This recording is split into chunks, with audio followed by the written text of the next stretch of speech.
Provérbios, capítulo 16. Convido a amada igreja que fique em pé.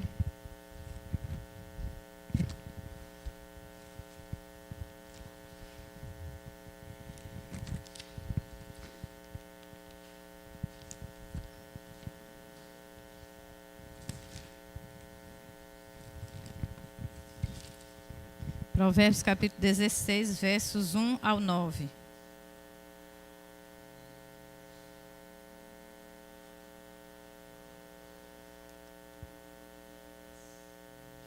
Diz assim a palavra do Senhor: do homem são as preparações do coração, mas do Senhor a resposta da língua. Todos os caminhos do homem são puros aos seus olhos, mas o Senhor pesa o espírito. Confia ao Senhor as tuas obras e teus pensamentos serão estabelecidos. O Senhor fez todas as coisas para atender aos seus próprios desígnios, até o ímpio para o dia do mal. A abominação é ao Senhor todo altivo de coração. Não ficará impune mesmo de mãos postas. Pela misericórdia e verdade a iniquidade é perdoada, e pelo temor do Senhor os homens se desviam do pecado. Sendo os caminhos do homem agradáveis ao Senhor, até seus inimigos faz que tenham paz com ele. Melhor é o pouco com justiça do que a abundância de bens com injustiça. O coração do homem planeja o seu caminho, mas o Senhor lhe dirige os passos. Amém? Que Deus abençoe a sua palavra lida. Os irmãos podem assentar-se.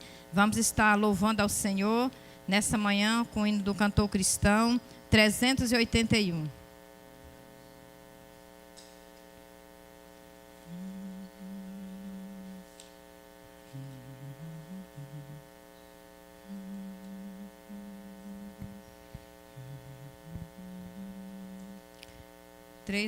Amor fraternal. Esse verdadeiro amor que Deus quer, que o povo de Deus viva, quando a palavra do Senhor, no Salmo 133, verso 1, afirma: com suave é que os irmãos vivem em união. E eu sempre falo que a igreja é outra família que Deus nos dá. E que possamos viver esse amor, essa comunhão, um ajudando os outros, um orando pelos outros. Porque é assim que Deus quer que vivamos aqui nesse mundo enquanto Ele nos permitir. E a igreja é o canal, a igreja tem que dar esse exemplo de amor, para que aqueles que Deus envia ao nosso meio possam ver verdadeiramente que a gente vive essa prática da união, não só em palavras, mas em ação. Vamos louvar o Senhor. Jesus, pastor amado, contempla-nos aqui, concede que sejamos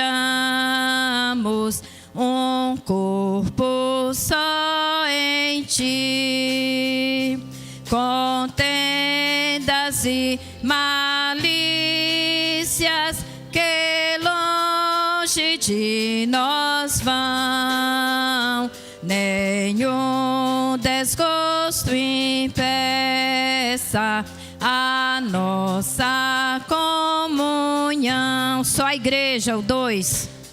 Só a igreja.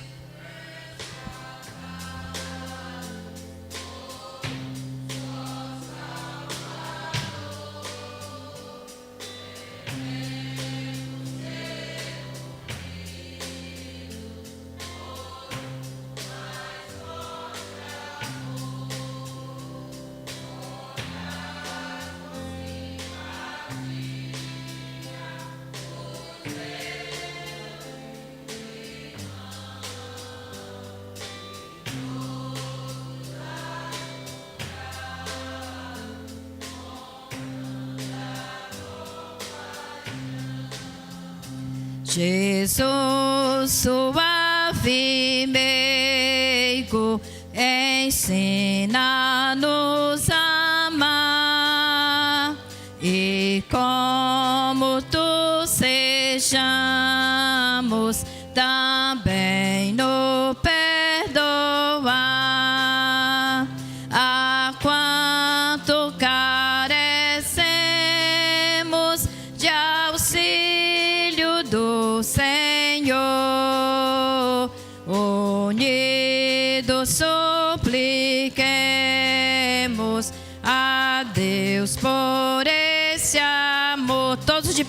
cantar a última estrofe.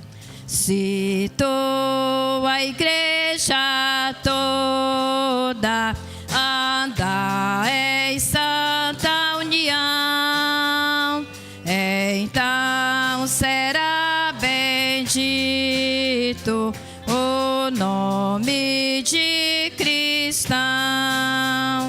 Assim o que pediste em nós se cumprirá, e todo mundo inteiro a te conhecerá. Vamos repetir a última estrofe, todos de mãos dadas. Vamos cantar mais uma vez. Vamos todos juntos. Vamos lá. Igreja toda anda em santa união, então será bendito o nome de cristão.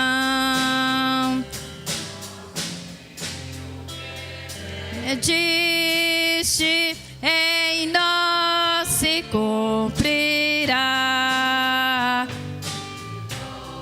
do mundo inteiro a te conhecerá. Dá um abraço no seu irmão, você que está um do lado do outro, que der as mãos. Amém. Já fizemos nosso momento de comunhão, né? Os irmãos podem assentar-se. Abraço é muito bom. Eu tenho dito que o abraço, ele resolve muita coisa. Aquilo que nós não podemos falar em palavras. Um abraço, ele tem poder também de curar, de trazer a alegria ao coração de alguém que está triste. Um abraço, irmãos, é muito especial. A irmã Gilzélia, ela conta a experiência da irmã Creuza lá de São Paulo, né? Muita amiga dela, irmã em Cristo. E ela disse que a irmã Creuza perdeu seu esposo, e disse quando naquele velório, e pensava, meu Deus, e meus filhos agora? Como vou fazer para criar os meus filhos? E aí ela disse que naquele momento, ali já foi o Espírito Santo de Deus, né? Diz que sentiu alguém abraçando ela, e foi o Espírito Santo de Deus. E muitas vezes nós sentimos esse abraço de Jesus, muitas e muitas vezes eu já fui abraçada por Jesus, muitos aqui já foram, mas também nesse mundo Deus prepara pessoas que andam ao nosso lado para nos momentos difíceis nos dar esse abraço e caminharmos lado a lado conosco, amém? Por isso que é muito importante, quando essa canção fala, a gente viver esse amor fraternal, a igreja unida e uns orando uns pelos outros, ajudando uns os outros, amém? Eu gostaria de saber, né, se tem algum irmão nessa semana que teve a oportunidade de completar mais um ano de vida, de aniversário e também de casamento, batismo. Se tivesse a oportunidade de vir aqui à frente para que possamos orar. Sim, Elisa, foi dia 21. Elisa faz parte do rol dos bebês da MCM, filha do nosso irmão Eli da Salita. E Ana, Cauã, né? Já fez parte aqui da igreja também, foi ontem. Esse dia eu falei com ele, Cauã, estamos sentindo sua falta lá na igreja. Mas a gente sabe que ele acompanha a irmã Carmelita, né? E aí, quando ela, vó, não foi mais, eu falei, pois é, mas não vai faltar oportunidade, não.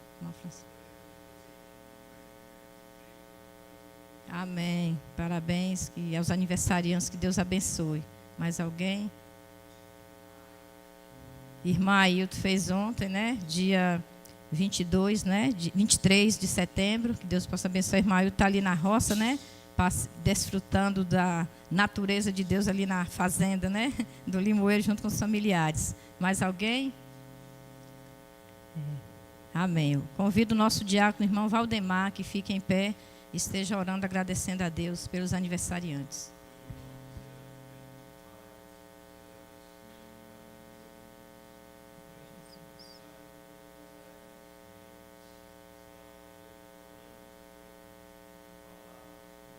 Amém, Jesus.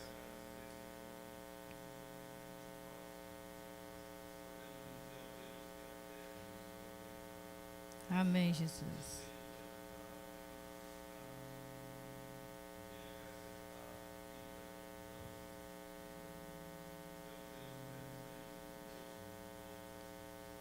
Amém, Jesus.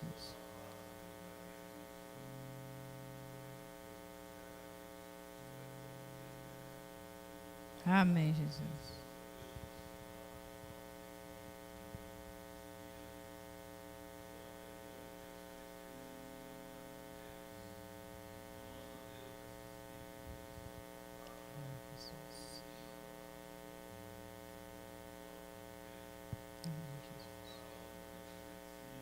Amém, Jesus. Amém, Jesus.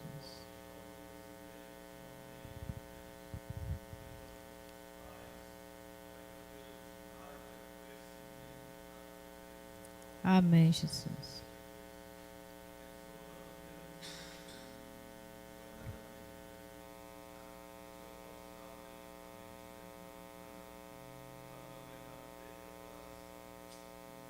Amém, Jesus.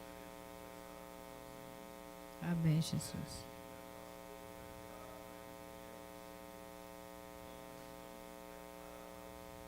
Amém, Jesus.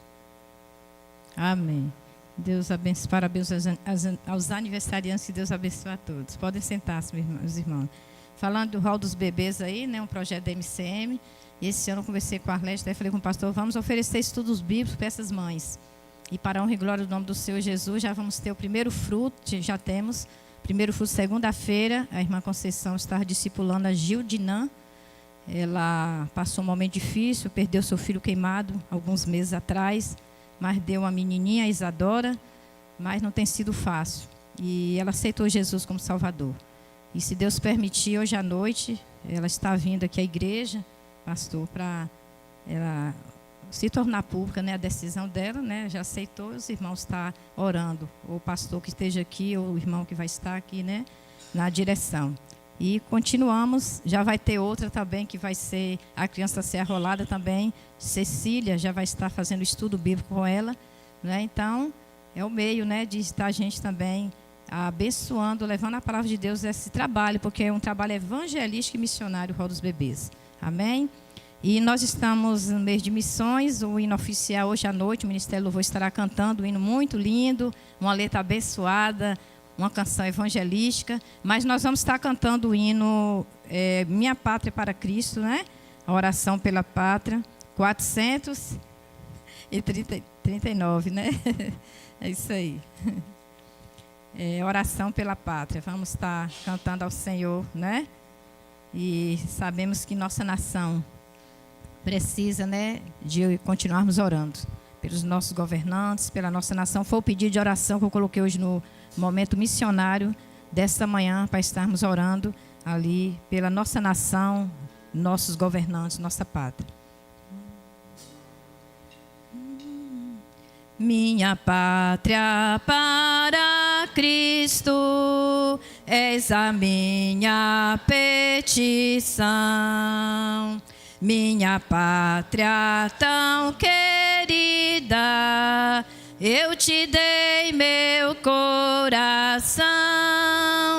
Lá prezado, lá formoso, é por ti o meu amor. Que o meu Deus de excelsa graça te dispense seu favor. Salve Deus a minha pátria, minha pátria varonil. Salve Deus a minha terra, esta terra do Brasil. Quero, pois, com alegria ver feliz a mãe gentil, por vencer o evangelho nesta terra do Brasil. Brava gente brasileira, longe vá temor servil, ou ficar a pátria salvar, ou morrer pelo Brasil. Salve Deus a minha pátria, minha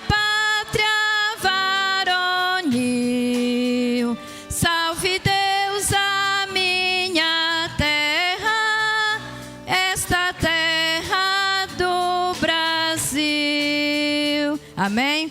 Convido os amados irmãos para ficar em pé. Vamos falar nosso tema, nossa divisa, nesta manhã.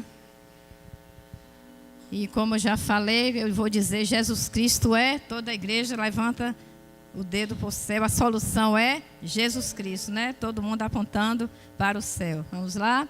A solução é Jesus Cristo. Vamos de novo. A solução é Jesus Cristo. Vamos falar nossa divisa, todos juntos. Porque Deus amou o mundo de tal maneira que deu o seu Filho unigênito, para que todo aquele que nele crê não pereça, mas tenha a vida eterna. João 3,16. Os irmãos podem assentar-se. É o momento missionário dessa manhã. Eu vou dar continuidade, fechando aqui o que eu comecei quinta-feira. E após vamos assistir um vídeo do pastor Fernando Brandão, diretor da Junta de Missões Nacionais. Pastor Fernando Brandão, eu digo que é um apaixonado por missões. É um servo que Deus tem levantado a trazer vários projetos e está à frente de missões nacionais. E ele, nesse vídeo, ele está com muita alegria, pedindo apoio, mais uma vez, das igrejas, de pastores, promotores, um vídeo bem pequeno, né? E louvamos a Deus pela vida do servo dele, que tem, assim, se envolvido na obra missionária, está sempre à frente de novos projetos. Mas, quinta-feira, nós falamos sobre o plano de evangelização nacional, que tivemos anos atrás, como eu falei, Jesus Transforma, que já vai fazer 50 anos. Eu tive a oportunidade de participar em 2008, quando a igreja aqui me enviou. Eu louvo a Deus, foi uma experiência marcante em minha vida. Quando ficamos ali naquela cidade de Iramaia, onde nosso grupo de missionários chegamos ali para revitalizar aquela igreja que já estava fechando as portas. Só tinha um pastor, a esposa e uma família. E depois fala que em 1986 também, o relato de missões nacionais, que foi lançado o projeto do NEBS, Núcleo de Estudos Bíblicos, onde as pessoas abriam a porta dos seus lares para receber vizinhos, receber pessoas, para estar anunciando a palavra de Deus através do estudo bíblico de João, e que esse estudo continua até hoje, que é fruto da conversão de meu pai, dessa menina que vem aqui hoje à frente, à noite, e outros que que temos usado dessa ferramenta para evangelizar. E agora, Convenção Batista Brasileira, juntamente com missões nacionais, está lançando esse projeto que vai estar alcançando todas as igrejas do Brasil e a nossa igreja também. E aqui diz assim: este novo plano elaborado pela Convenção Batista Brasileira e pelas convenções estaduais tem como base um diagnóstico das principais fraquezas e oportunidades deste tempo.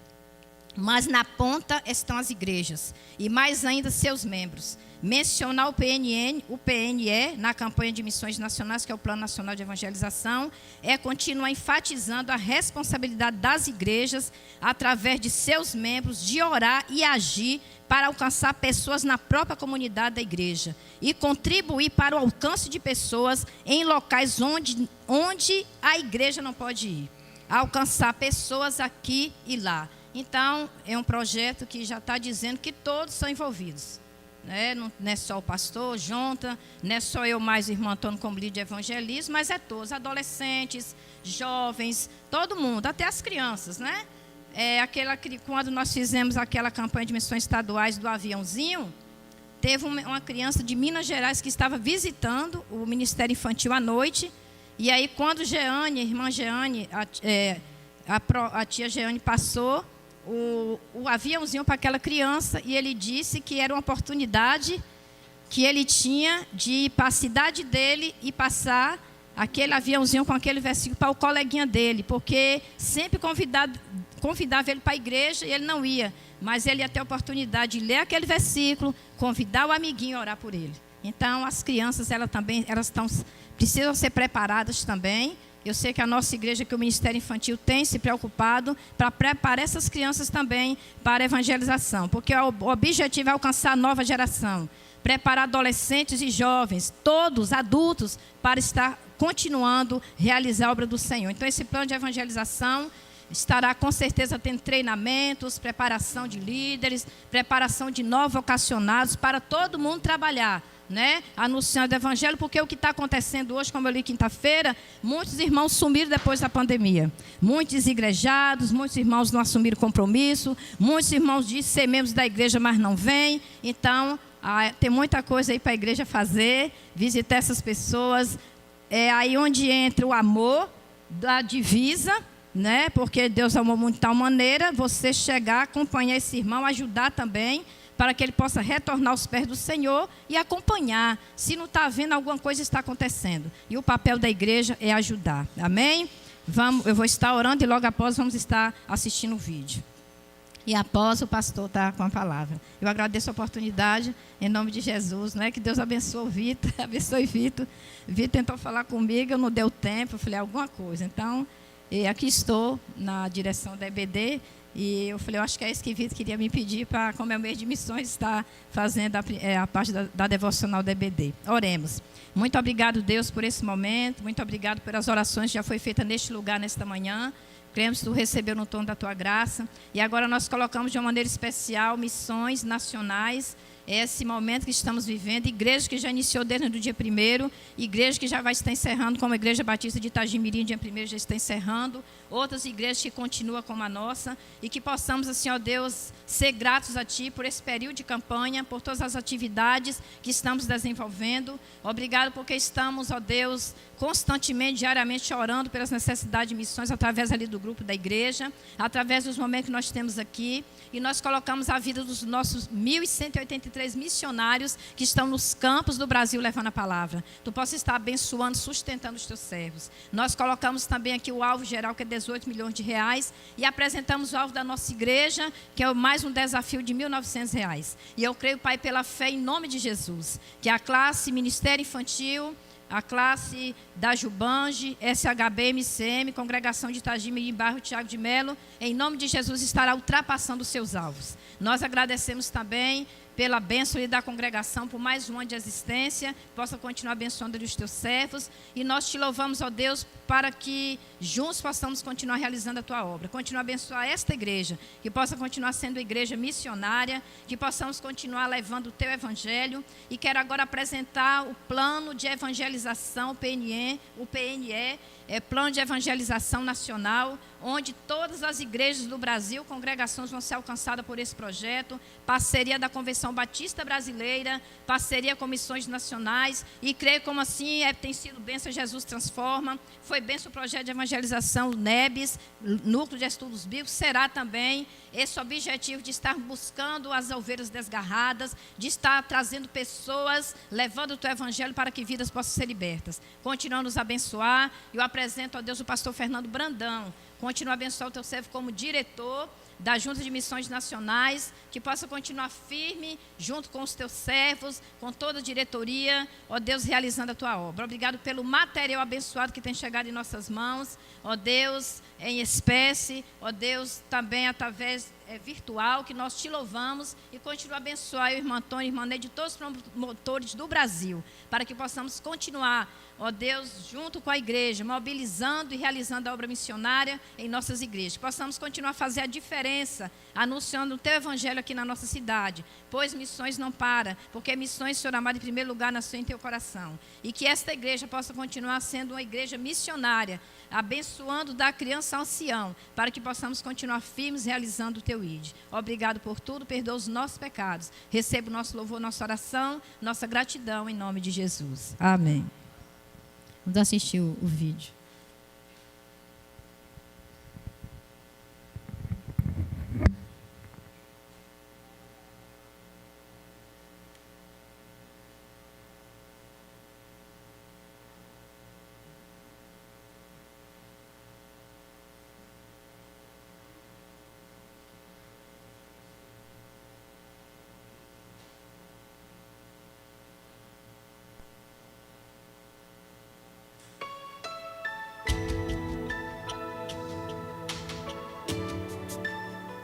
Amados e queridos irmãos, que alegria! Meus irmãos, fazer missões é algo que vem do coração de Deus. A obra missionária é muito linda e eu vibro, irmãos, especialmente nesse tempo de campanha. É um tempo precioso que a gente trabalha, que a gente ora, que a gente mobiliza a igreja para fazer missões. E isso é precioso porque nós estamos investindo na proclamação do Evangelho, no envio de missionários, e Deus está nos dando tantas oportunidades, queridos, para a gente trabalhar, para a gente levar o Evangelho de Cristo Jesus.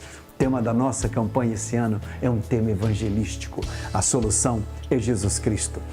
Porque Deus amou o mundo de tal maneira que deu seu Filho unigênito para que todo aquele que nele crê não pereça, mas tenha a vida eterna. Que tema, meus irmãos, é para vibrar, para vestir essa camiseta e sair pelas ruas do Brasil anunciando: a solução é Jesus Cristo.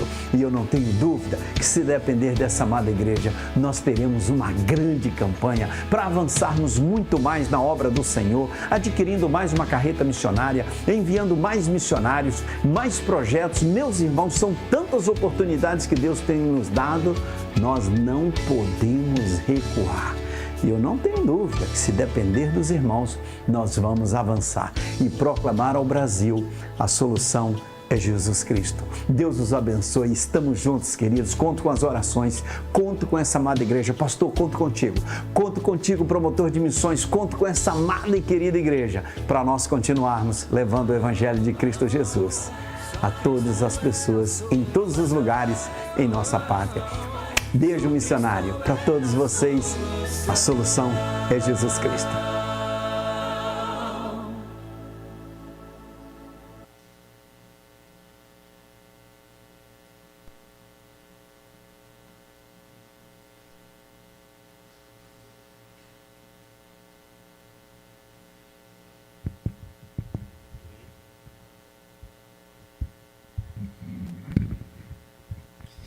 Queridos irmãos, graça e paz da parte do nosso Senhor e Salvador Jesus Cristo, amém? Ô gente, café hoje não teve não? Amém?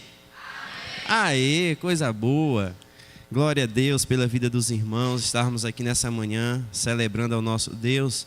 Mas antes de estarmos pensando nessa manhã, eu quero convidar o Ministério de Louvor aqui para estarmos tendo um momento de dízimos e ofertas, agradecendo ao Senhor e entendendo esse princípio da generosidade, entendendo que tudo que somos e temos vem do Senhor, nós somos apenas mordomos do Senhor.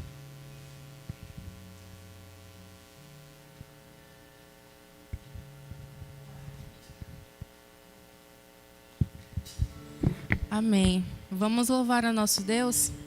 Vamos declarar a tua fidelidade, e os irmãos estão com a oportunidade de trazer os dízimos e ofertas.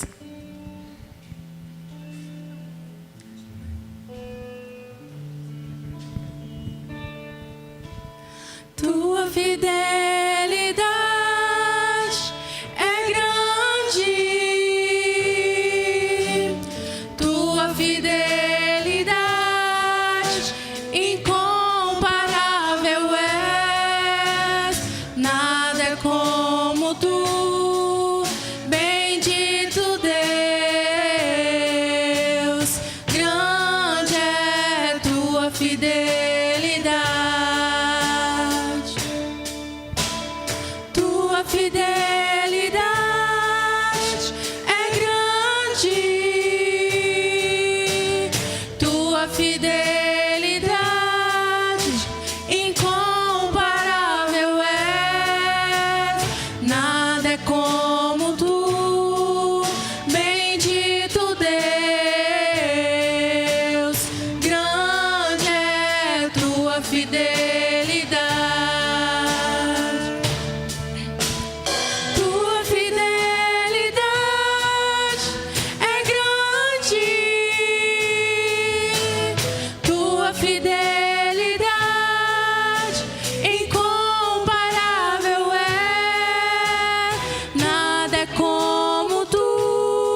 Amém.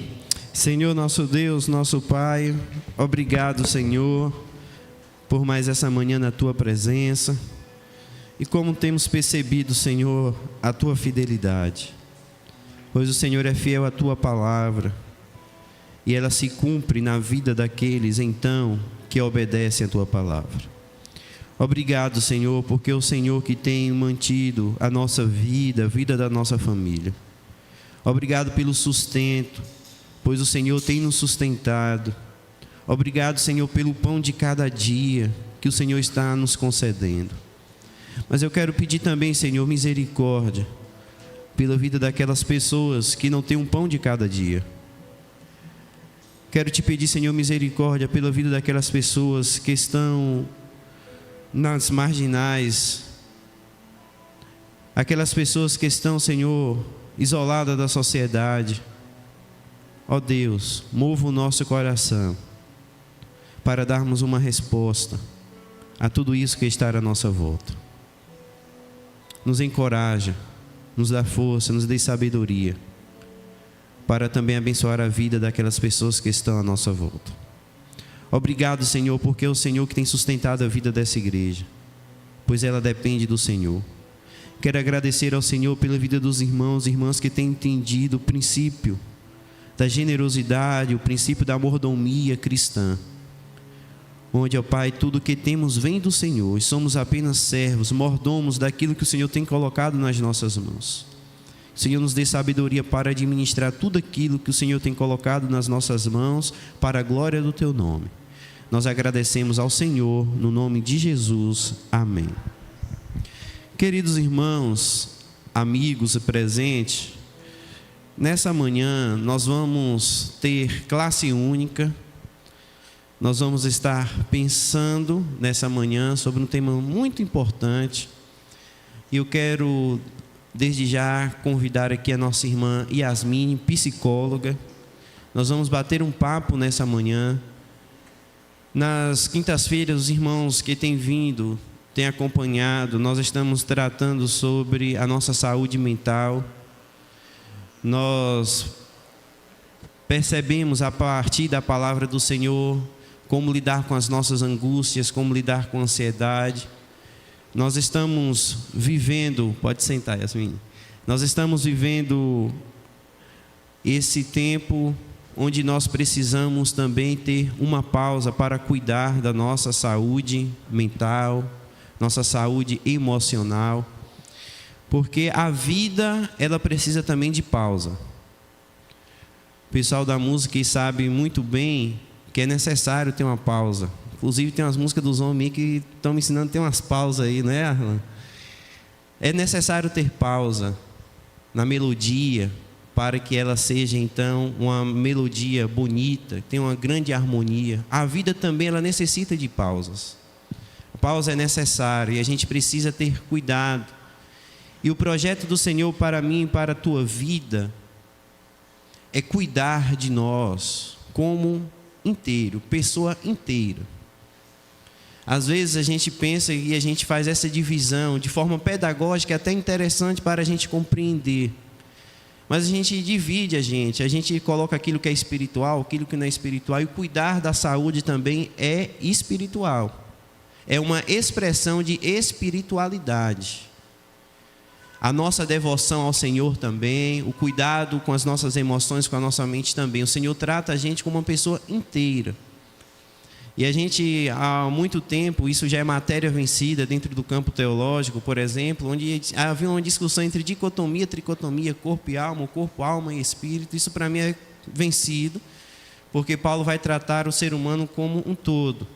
De forma pedagógica, a gente pode fazer isso, entendendo o homem, então, com sua debilidade física, alguém com ser espiritual, e também o seu psique, que nós entendemos ser a alma. Mas, porém, todavia, o Senhor nos trata como um todo. E um dos maiores exemplos, irmãos, é o exemplo de Jesus. Jesus, ele tratou o ser humano como um todo, não apenas a parte espiritual. Os milagres que Jesus fazia, operava com as pessoas que estavam à sua volta e que chegavam até ele, não era apenas para conceder salvação no sentido espiritual, mas também reintegrar aquelas pessoas a uma sociedade que tratava por dificuldades de saúde, colocava essas pessoas de canto, de lado, onde, por exemplo, nós temos o relato da mulher do fluxo de sangue. Aquela mulher vivia muito tempo sofrendo com aquilo.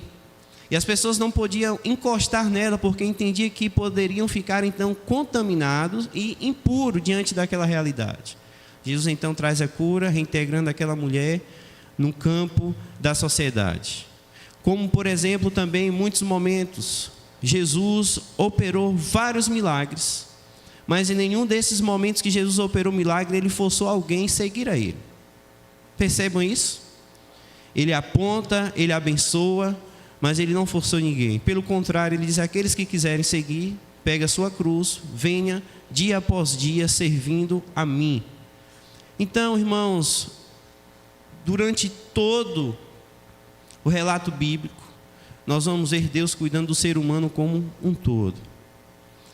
E nesse dia, hoje, nós queremos pensar sobre a prevenção ao suicídio. Como os meses, nós temos algumas cores por aí, né? Setembro é conhecido, intitulado pela Organização Mundial de Saúde como Setembro Amarelo. É o momento de cuidar, de estar atento às nossas questões físicas, emocionais, as nossas situações mentais também, as nossas dificuldades. É o momento que a gente para. E falando de suicídio especificamente, antes de a gente bater um papo, chamar a Yasmine para a nossa conversa aqui, como profissional, para nos orientar e nos ajudar, eu quero pensar com os irmãos sobre o suicídio e a Bíblia. A primeira coisa que nós precisamos entender, irmãos, é que a Bíblia, a palavra de Deus, em nenhum momento nós vamos ver a Bíblia tratando o assunto suicídio. A Bíblia, em nenhum momento, nós vamos ver falando sobre o tema suicídio. Mas nós vamos ver ações suicidas na Bíblia, onde ela vai nos mostrar alguns exemplos de ações suicidas. Pelo menos eu listei alguns exemplos, de 6 exemplos de ações suicidas. Primeiro, o texto vai nos mostrar lá no Antigo Testamento sobre Abimeleque. Lembram de Abimeleque? Abimeleque foi ele que governou Israel no tempo dos juízes, e ele querendo crescer o reinado dele, querendo ascender o governo, e nesse crescimento ele matou 70 dos seus irmãos. E as pessoas que estavam então com Abimeleque nessa chacina, as pessoas estavam apoiando a humanidade, a multidão estava apoiando Abimeleque nessa situação de matar 70 dos seus irmãos. Mas essas mesmas pessoas que ajudaram, que apoiaram Abimeleque nessa matança, foram essas mesmas pessoas que mais tarde vai estar traindo Abimeleque. Essa história está lá em Juízes, né, capítulo 9, você pode estar lendo posteriormente para entender. E quando Abimeleque, então, ele sitia a cidade, conquista a cidade, ele agora está sendo pressionado por outra nação que vem até ele, vem até a cidade onde ele estava sitiando. E ele diz que naquela cidade, ali havia uma torre bastante grande. E ao chegar naquela torre, ele procura ali sair daquela confusão, daquela armadilha para tentar matar ele. E quando sai, próximo àquela torre, o texto vai dizer lá em Juízes capítulo 9, quando ele sai, aparece uma mulher com uma pedra, e ele corre então para aquela torre e diz assim: olha, eu não posso ser morto por essa mulher, apedrejado por essa mulher. E ele simplesmente, lá no versículo 54, ele tira a espada e pede para o seu escudeiro matar ele. Fala assim: me mate, é melhor você me matar, para que eu não diga que uma mulher me matou. Então o escudeiro dele vai e atravessa a espada, e Abimeleque acaba morrendo. Uma ação suicida. Mas também tem um outro exemplo na Bíblia. Lá em 2 Samuel, capítulo 17, sobre Aitofel. Lembram? Aitofel, quem era ele? Era um conselheiro de Absalão. Primeiramente, ele era companheiro de Davi. Mas, posteriormente, ele se junta a Absalão, vira conselheiro de Absalão. Absalão, que era filho do rei Davi. E ele, então, Absalão começa a afrontar o seu pai, o rei Davi. E seguindo o conselho de Aitofel, onde Absalão chega no meio da praça e utiliza das concubinas do rei Davi, faz assim coisas precárias, afrontando o seu pai, o rei Davi. Mas isso que Absalão fez foi através de um conselho de Aitofel. Posteriormente, após esse momento, após esse escândalo que Absalão faz contra o seu pai, Aitofel, o profeta, quando ele percebe que fez então, de estar afrontando o rei Davi em via pública, o texto vai nos dizer lá em 2 Samuel, capítulo 17, versículo 23, que ele ficou tão constrangido por aquela situação, que ele mesmo, pega então uma corda e se enforca, por constrangimento, porque tinha feito aquilo com o rei Davi, e Absalão seguiu o conselho do profeta Aitofel. Um outro exemplo que a Bíblia nos mostra é de Zinri. Zinri foi o quinto rei de Israel. Essa história está lá em 1 Reis, capítulo 16, versículo 18. Foi um momento em que Zinri, como quando foi rei em Israel, ele foi morto, porque quando ele estava em uma batalha, e a cidade onde ele estava foi sitiada por um exército muito forte. Ele ficou com medo, ele ficou apavorado, ele correu então para o palácio. E quando ele tinha visto que a cidade tinha sido tomada, ele entrou num palácio real e tocou fogo no palácio, e ele dentro do palácio. Então, ele cometeu também uma ação suicida. Ele não correu, ele tocou fogo dentro do palácio com ele mesmo ali. Em um momento de pressão, em um momento onde ele estava sendo pressionado, ele preferiu então tirar a sua própria vida, cometeu uma ação suicida. Um outro exemplo, e um exemplo clássico, é o exemplo de... Olha, vamos chegar lá também. Antigo Testamento. Vamos chegar lá também. Quase lá. Saul, o rei Saul, que no campo de batalha contra os filisteus tinham matado todos os filhos de Saul, inclusive Jonatas. Os filisteus foram cruéis, mataram todos os filhos de Saul. Os filisteus estavam atacando todo o reinado de Saul e estavam atrás do rei Saul. E quando o rei Saul percebe que o cerco estava se fechando contra ele, e ele já estava ferido, ele pede então para o soldado, o seu escudeiro, atravessar ele com a espada. Essa história está lá em 1 Samuel capítulo 31. E quando ele pede isso ao seu escudeiro, o seu escudeiro: não, quem sou eu? Eu não posso fazer isso contra o meu rei. Eu não posso matar o meu rei. Então o texto vai dizer que Saul, ele mesmo jogou-se. Ele jogou seu corpo na própria espada e acabou cometendo uma ação suicida. Ele se matou. O outro exemplo que os irmãos já citaram, nós vamos ver o relato de Judas Iscariotes. Judas, o tão famoso Judas. Judas, como os irmãos sabem, está mais fresco na nossa mente, foi alguém que traiu Jesus,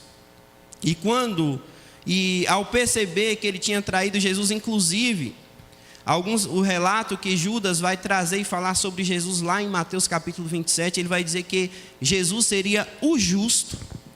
E quando ele traz Jesus, esse que ele diz então ser o justo, ele começa a ter na sua consciência um pesar tão grande.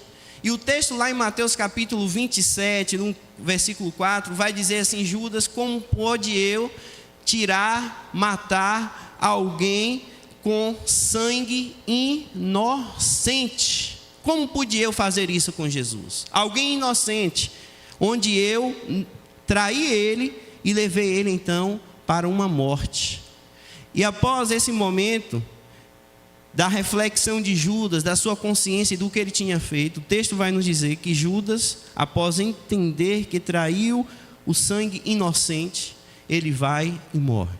Há uma leitura, nesse caso de Judas, em que, lá em Levíticos, alguns teólogos vão fazer a leitura e entender que, quando se alguém tirava o sangue inocente de uma pessoa, e quando essa pessoa tinha essa consciência, a forma de aplacar a ira de Deus e também aplacar a sua própria consciência, o correto seria tirar a sua própria vida. Essa é uma leitura que é feita a partir de Judas. Por isso entende-se que Judas tirou a sua própria vida, porque ele tinha esse conhecimento que a forma de apaziguar e aplacar a ira seria então tirando a sua própria vida. Um outro exemplo clássico, é o de Sansão. Sansão, no momento onde ele estava preso, cego, os filisteus estavam em festa.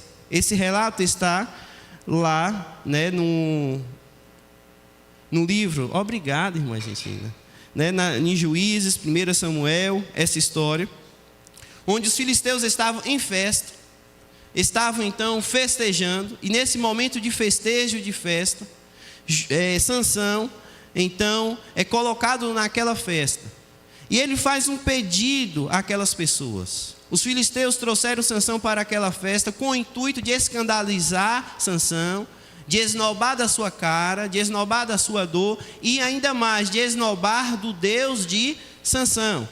E Sansão faz uma oração, e ele pede então para que aqueles filisteus colocassem ele entre as duas colunas do templo. E naquela oração, ele faz uma oração ao Deus dele. Ele pede ao Senhor para que o Senhor então concedesse força a ele, para que ele pudesse então o texto vai dizer assim, que ele pudesse então se vingar do Deus de Israel. De se vingar dos soldados filisteus, porque eles estavam zombando o Deus de Israel. E ele orou ao Senhor. E o Senhor então fez o quê? Respondeu. Ele teve força, quebrou tudo, e ele falou até assim: olha, se possível eu vou acabar com tudo isso. E a minha vida, se possível também, eu vou tirar para que então eu vingue do que estão fazendo com o nome de Deus. E em nome de Deus, ele também tira a sua própria vida, onde o templo cai tudo sobre ele. Comete-se então uma ação suicida. Perceba que antes dele fazer isso, ele ora a Deus antes de cometer esse ato suicida. Engraçado, não é engraçado, é uma forma apenas de falar, mas interessante, melhor colocação, é que Sansão está na galeria de fé em Hebreus capítulo 11. Estão entendendo? Sansão, alguém que cometeu um ato suicida, está na galeria de fé, lá em Hebreus, capítulo 11. Perceba, meus queridos irmãos, que o assunto do suicídio não é tão simples assim como a gente pensa. É um assunto complexo. E às vezes a gente entra num viés de colocar as pessoas que cometem esse ato logo no inferno. Foi para o inferno. Essa pessoa que fez isso, ela foi para o inferno. Entendo que a pergunta para esse ato não é se foi para o inferno ou foi para o céu. para lidar com esse tema, essa não é a melhor pergunta. Essa pergunta seria uma das coisas mais fáceis e mais difíceis ao mesmo tempo. Já pensou, e isso acontece com algum familiar, por exemplo, que cometeu um ato de suicídio, e você chega para essa pessoa que você conhece e diz assim: olha, ele foi para o inferno, né? Tirou a própria vida. Que ajuda nós vamos estar trazendo essa pessoa. Então, há algum entendimento, e alguns entendimentos, e algumas bases bíblicas em que as pessoas, há uma corrente de pensamento teológico que entende que as pessoas que cometem suicídio vão diretamente para o inferno. Os católicos entendem que vai para o purgatório. E utiliza-se de algumas bases bíblicas, entre aspas, quem defende que o suicida vai para o inferno. E há pelo menos 2 textos que utilizam como base bíblica. O primeiro texto é o de Êxodo, capítulo 20, onde Deus vai então entregar os mandamentos. E o mandamento que se utiliza para dizer que as pessoas vão para o inferno quando comete suicídio é justamente o não matarás. Esse é o primeiro texto que utiliza.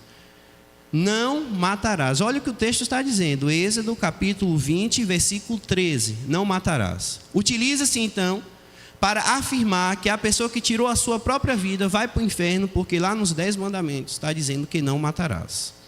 Vamos lá. O outro texto utilizado é o de Apocalipse, capítulo 22, versículo 15. Apocalipse, capítulo 22, versículo 15.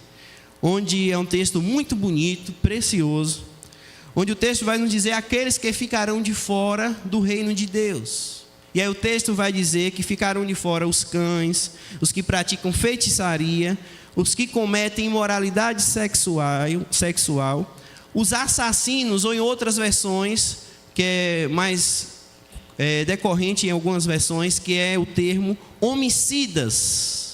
E utiliza desse termo homicidas para dizer e ter base bíblica para afirmar que as pessoas que cometem um suicídio vão então para o inferno. Perceba, meus irmãos, que essas 2 bases bíblicas que são utilizadas para afirmar isso, entende-se e aplica o não matarás ao suicídio, como também os homicidas ao suicídio. Porém, se a gente for, não precisamos ter um grau de leitura espetacular para entender isso. Mas se a gente for entender, as 2 palavras são totalmente diferentes. Não matarás está dizendo uma ação que eu posso cometer contra outra pessoa. Eu não posso matar outra pessoa. Correto? O outro termo é homicida. Homicida é tirar a vida também de quê? De uma outra pessoa. E não a minha própria vida. E não a minha própria vida. O homicida é aquele que tira a vida de uma outra pessoa. E hoje nós temos também o feminicídio também, que é tirar a vida de outras pessoas contra as mulheres, por exemplo, que tem assim se alarmado e crescendo no nosso tempo. Então, são essas 2 bases bíblicas. Porém, a gente precisa trazer à memória que a Bíblia, a palavra de Deus, quando a gente diz que o suicida, aquele que comete o suicídio, vai logo para o inferno. Acho que esse não é o melhor caminho para a gente pensar a partir da palavra do Senhor. A gente precisa entender que existe apenas um pecado que não é perdoável. Estão comigo aqui? Vocês estão aqui? Amém? Entendendo a linha de raciocínio. Existe apenas um pecado, eu preciso pontuar isso, que a Bíblia vai dizer que não é perdoado. Qual é o pecado? Blasfêmia contra o Espírito Santo. Isso vai estar lá em Mateus, capítulo 12, onde a Bíblia vai nos informar que o único pecado que não é perdoado é a blasfêmia contra o Espírito Santo. E o que é a blasfêmia contra o Espírito Santo? A blasfêmia contra o Espírito Santo é a negação da obra que Jesus estava realizando e fazendo, e colocar que a obra que Jesus estava fazendo, realizando, quem estaria sob controle de Jesus seria o espírito Belzebu, demônio. quando há uma leitura que quando Jesus então inicia o seu ministério, ele é capacitado, impulsionado pelo Espírito Santo de Deus. Então, blasfêmia contra o Espírito Santo é o mesmo que dizer uma negação da pessoa e da obra de Jesus Cristo sendo impulsionado pelo próprio Deus, ou em algumas traduções, Yahvé, né, que é o Deus de Israel. Então, entende-se que o único pecado que na Bíblia não é perdoado é a blasfêmia contra o Espírito Santo. E é necessário registrar também que a gente precisa entender um outro princípio, que quando somos salvos em Cristo Jesus, nós temos o perdão do nosso pecado. Se uma pessoa salva em Cristo Jesus e tem a convicção, a consciência da sua salvação, essa pessoa está salva, porque salvação é um ato e não um processo, onde a gente fica buscando a salvação. Aqueles que entendem que a salvação é um processo, todo dia ele precisa então buscar essa salvação, porque a Bíblia vai dizer que todos os dias nós pecamos, mesmo sendo salvos.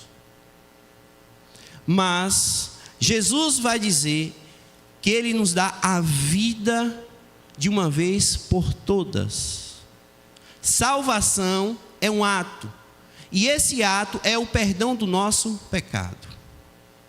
Estão entendendo, então, que o suicídio, o ato do suicídio é também, eu entendo isso, tem gente que não entende, mas eu entendo isso, é um pecado.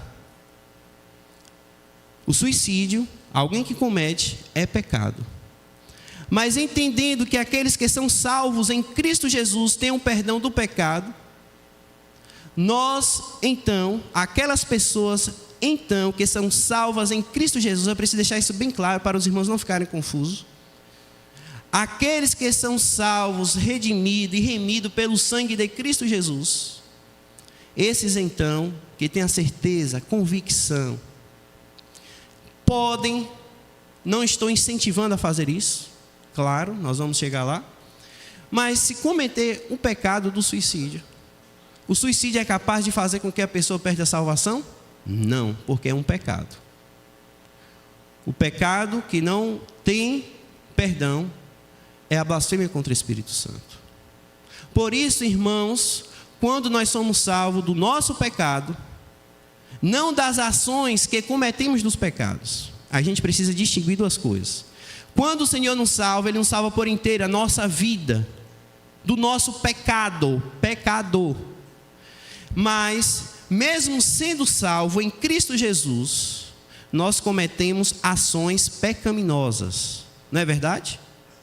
1 João vai dizer que todos nós pecamos, e aquele que diz que não peca é mentiroso. Mesmo sendo salvo em Cristo, nós deslizamos, nós caímos, nós pecamos contra o Senhor, contra as pessoas que estão nossas, mesmo sendo salvo. Entende isso? Então, em Cristo Jesus, os salvos têm o perdão do seu pecado, pecados passados, presentes e ainda futuro, aquele que a gente não sabe que vai cometer, mas a cruz de Cristo é suficiente, o sacrifício de Cristo para perdoar então nós do nosso pecado. Estão entendendo aí o raciocínio?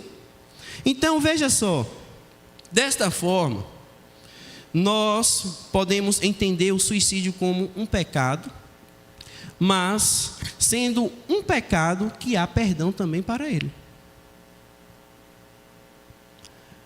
Perdão do pecado desde o nosso momento que confessamos a Jesus até o último momento de vida que nós estivemos aqui, nós temos o perdão dos nossos pecados. É um ato. E a gente não pode confundir salvação com santificação. Santificação é um processo que todos os dias o Espírito Santo vai transformando a nossa vida, ajustando aquilo que precisa ser ajustado na nossa vida. Mas salvação, Jesus vai dizer que ninguém pode nos arrebatar da mão dele. João capítulo 10. Eu sou o bom pastor que dá a vida pelas suas ovelhas. Eu que concedo a vida eterna, Jesus falando, e ninguém, vocês nunca hão de perecer. Nunca hão de perecer, e ninguém jamais os arrebatará da minha mão. Dessa forma, entendemos que o suicídio é um pecado, mas também sendo um pecado onde há oportunidade também de receber o perdão para ele.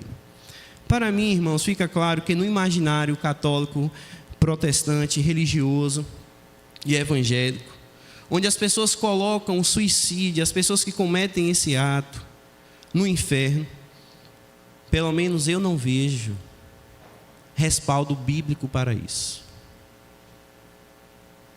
Não compreendo nenhum respaldo bíblico para isso. E aqui, irmãos, eu preciso confessar algo aos irmãos, que louvado seja Deus pelo tempo que a gente vai vivendo e a palavra do Senhor. A gente foi, e eu louvo a Deus porque eu pensava ao contrário, que é uma experiência particular minha, de fé. Eu pensava que toda pessoa que cometia isso já estava no inferno, eu era desse tipo. Mas na medida, porque a nossa cabeça é formatada muito pela religiosidade às vezes. Mas na medida que a gente debruça a estudar, em uma das aulas de aconselhamento pastoral, eu louvo a Deus pela vida dos meus professores. Porque um deles disse assim, olha, quando eu morrer eu quero abraçar os meus irmãos que tiraram a sua própria vida.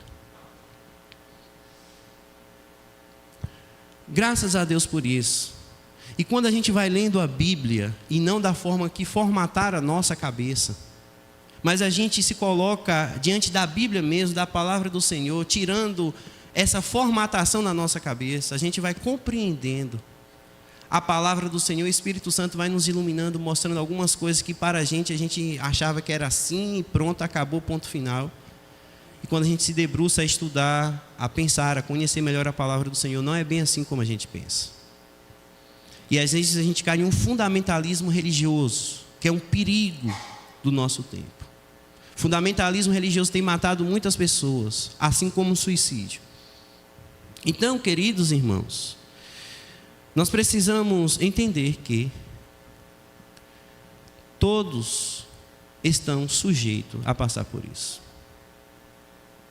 a ter a sua fragilidade, o seu momento. Nós temos vários exemplos de pessoas que não, na Bíblia, que não cometeram suicídio, mas estiveram a um passo de cometer o suicídio. Daqui a pouco a gente vai falar alguns fatores de risco com Yasmin, ela vai nos ajudar nesse sentido.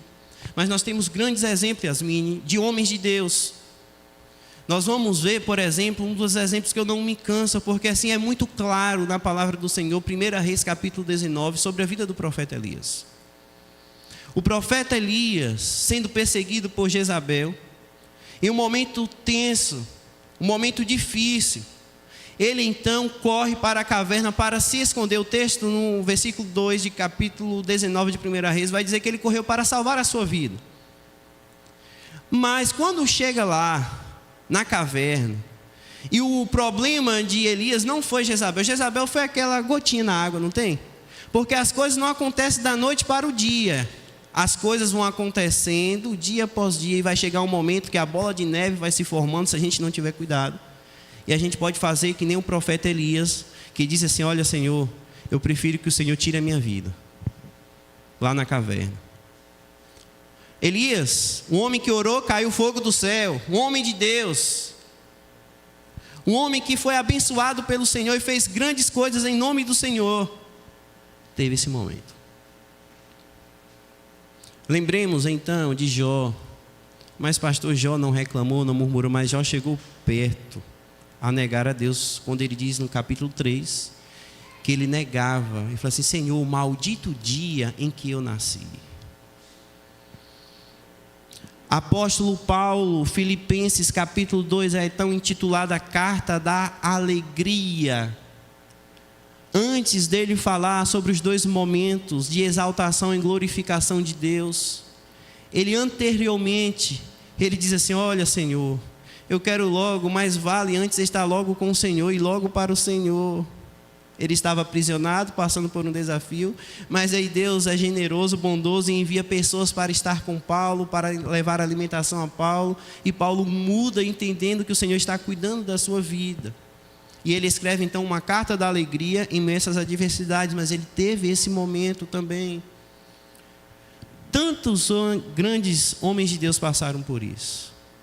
E nós precisamos estar atentos a isso. Os dados que temos visto no nosso Brasil são alarmantes. Uma grande crescente no nosso meio, onde pessoas estão tirando a sua própria vida. E aqui eu já quero chamar Yasmine para a conversa, e já vou me sentar também para conversarmos sobre. Mas eu quero ler um dado para os irmãos, uma pesquisa que foi feita e realizada, porque há uma crescente, Yasmine, que eu estava olhando, de adolescentes e jovens, ou na idealização, ou mesmo praticando o suicídio. Segundo dados da Secretaria de Vigilância de Saúde, divulgado pelo Ministério da Saúde em setembro de 2022, entre os jovens de 15 a 29 anos, o